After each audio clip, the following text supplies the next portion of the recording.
Hello students, now we are going to continue our clause, the third part remaining in our last class. As we study about the clause, there are three types of clauses are there. One is, yes, tell me. Okay, one is principal clause, second one is subordinate clause, and third one is coordinate clause. So in our last class we were studying about that subordinate clause is of three types. What are those? That are noun clause, adjective clause and adverb clause. What is noun clause? जिसके अंदर noun आती है, जिस भी sentence में noun use होती है that is known as noun clause.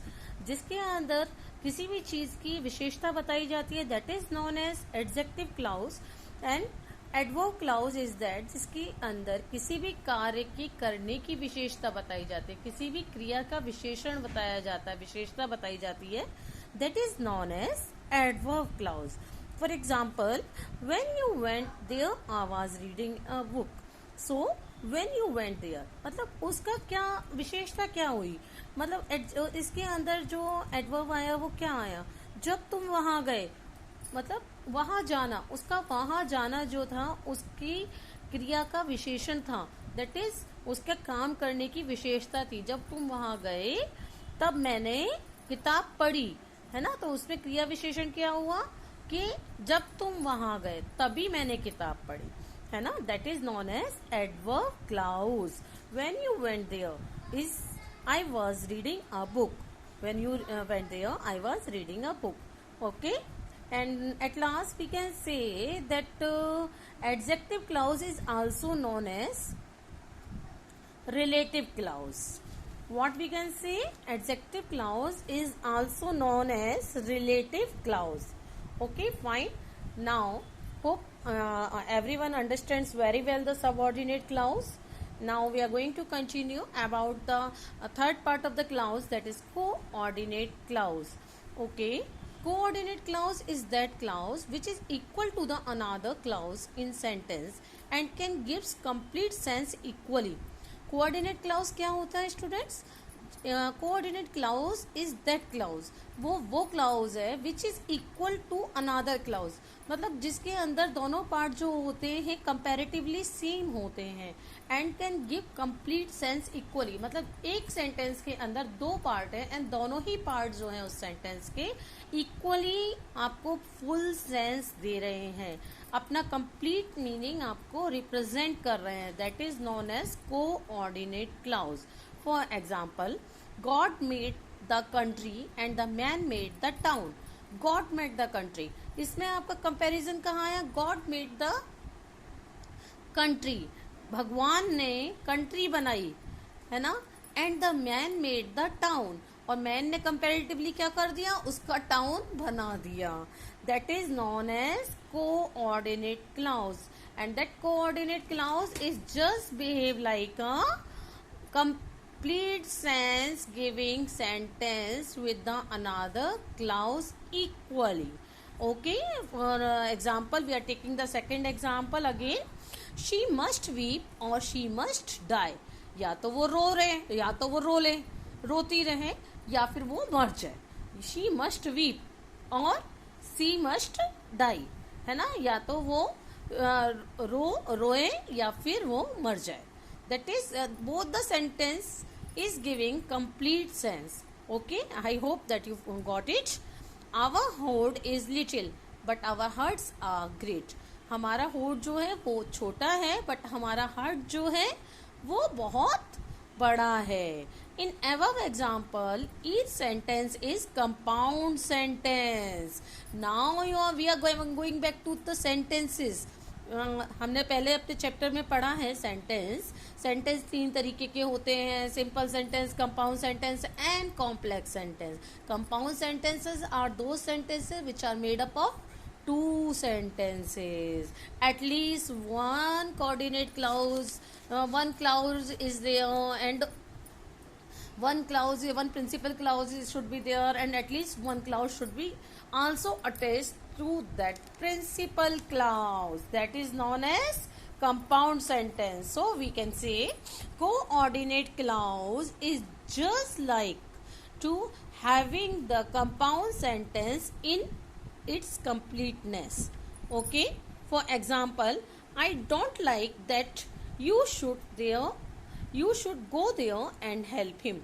I don't like that you should go there and help him. मुझे बिल्कुल पसंद नहीं है कि तुम वहां जाओ.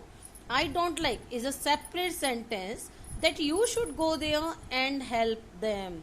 है ना, help him. तो क्या है, उसने क्या बोला कि मुझे बिल्कुल पसंद नहीं है और क्या बोलते हैं, तुम वहां जाके उसकी मदद करो. I don't like, see I don't like, I don't like मतलब मुझे पसंद नहीं है. ये सेंटेंस काफी है. But that you should go there and help him, तुम वहां जाओ और उसकी मदद करो. और and is working as a coordinating conjunction over there. हो कोऑर्डिनेटिंग कंजक्शन क्या, किसी भी दो सेंटेंस को, किसी भी कंपाउंड इंटरेस्ट को, कंपाउंड सेंटेंस को जोड़ के बनाने के लिए जो एक हमारे लिए कंजक्शन यूज होता है, that is working over as coordinating conjunction is here just working as and over here. Both are noun clause that you should go there. Compound sentence बन गया और जो दोनों के दोनों सेंटेंस बने वो क्या बन गए, noun clause बन गए. So hope you understand very well about the clauses. There are three type of clauses are there. One is principal clause, that is main clause. Second one is subordinate clause, and third one is coordinate clause. Subordinate clause is also having three parts, that is noun, adjective and adverb. And coordinate clause is made up of two sentences, which is known as compound sentence. It works just like a compound sentence, and it also known as saman padiye in Hindi. Okay, hope you understand very well about the clauses. Now we are going to continue about the kinds of sentences. In last chapter we studied about the sentence. There are three types of sentence we studied. First one is, yeah, tell me. First one is that sentence. What is sentence? Sentence is a group of words which gives complete sense. That is known as sentence. For example, Hari is reading a book. Okay, fine. And after that we studied kinds of sentence. Kinds of sentences are there: simple sentence, complex sentence, and compound sentence. Yes, that one is compound sentence, which we studied before. Now we are going to continue with the kinds of simple sentence. The first sentence, that is which we studied, the simple sentence, kinds of simple sentence. There are three types of sentences are there: simple sentence, compound sentence, and complex sentence. I am saying again and again, just mark on that. There are three types of sentences are there. One is simple sentence, second is compound sentence, another one is complex sentence. Okay, and from that sentence part, simple sentence is also having its kinds. That is, first one is assertive sentence, that is statement और विधि सूचक वाक्य. We can say जिसके अंदर हमें थोड़ी सी information, type of information provide की जाती है, चाहे वो नेगेटिव हो चाहे वो पॉजिटिव हो. That is known as assertive sentence. Second one is imperative sentence. Imperative sentence मतलब जिसके अंदर आदेश दिया जाता है, ऑर्डर दिया जाता है, that is known as imperative sentence.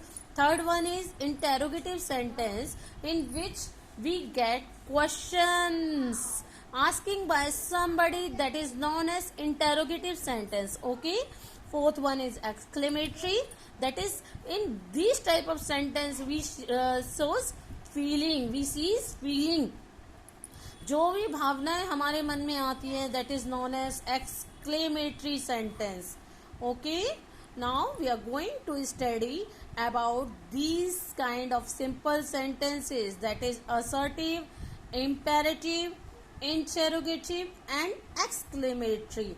Assertive sentence को हम अफर्मेटिव सेंटेंस भी बोलते हैं, पॉजिटिव सेंटेंस भी बोलते हैं और नेगेटिव सेंटेंस भी बोलते हैं।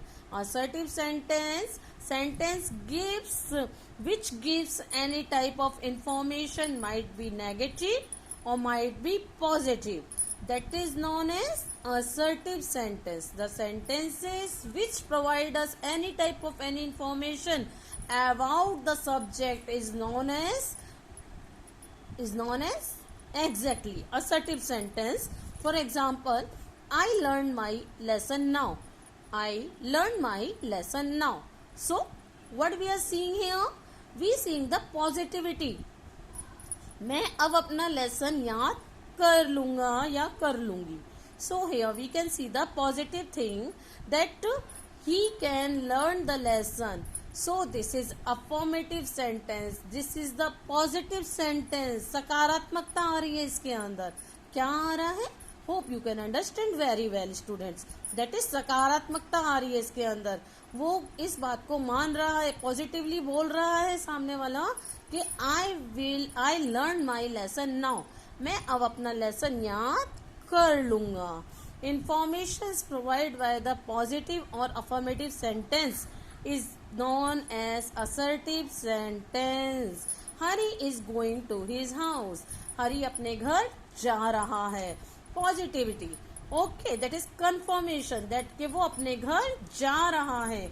इन this type of affirmative assertive sentence there are negative sentence are also there that shows us नकारात्मकता, जिसके अंदर नेगेटिविटी दिखाई देती है.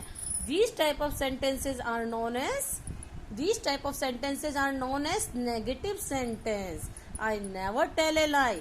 I never tell a lie. Okay, you can get the information from this sentence. Never word shows negativity of this sentence. I never tell a lie. Hari is not going for cricket. Hari cricket के लिए नहीं जा रहा है. एक चीज और ध्यान रखना बच्चों, at last we should use full stop. हमें आखिर में जब भी हमारा असर्टिव सेंटेंस खत्म होता है, एंड होता है, तो हमें उसके आगे एक बिंदी लगानी होती है जिसको हम फुल स्टॉप कहते हैं. Hope you are getting easily, you seeing the thing which I have done here. This is that बिंदी. ओके, बिंदु जिसे बोलते हैं, full stop mark, that is. Second one is interrogative sentence. Interrogative sentence तो भाई अपने आप में ही खुद को एक्सप्लेन कर रहा है. Interrogative means question. Yes, exactly. जिस सेंटेंस में क्वेश्चनिंग की जाती है, जिस सेंटेंस के अंदर क्वेश्चंस पूछे जाते हैं, that is known as interrogative sentence. Okay, for example, are you there. How are you? Are you there? Are you there? Are is a verb over here. You there is a predicate.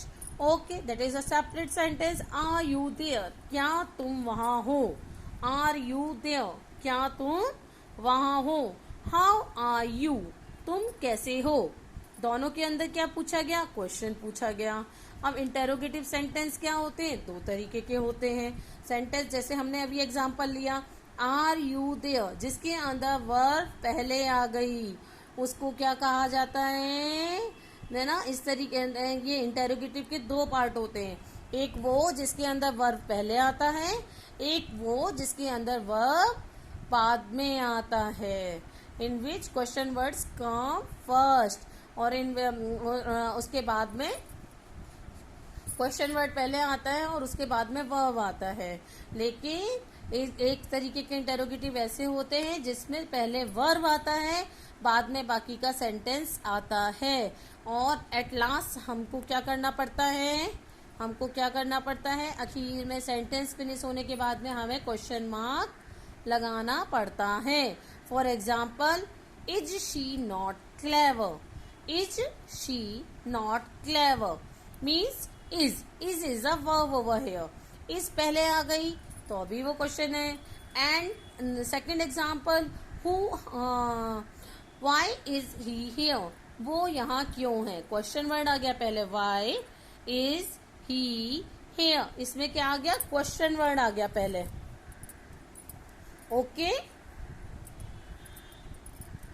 Fine. हाँ, question word plus is helping verb, then the sentence is there. Mind that who, how, why, when, where, which are all the question words. Are all the question words.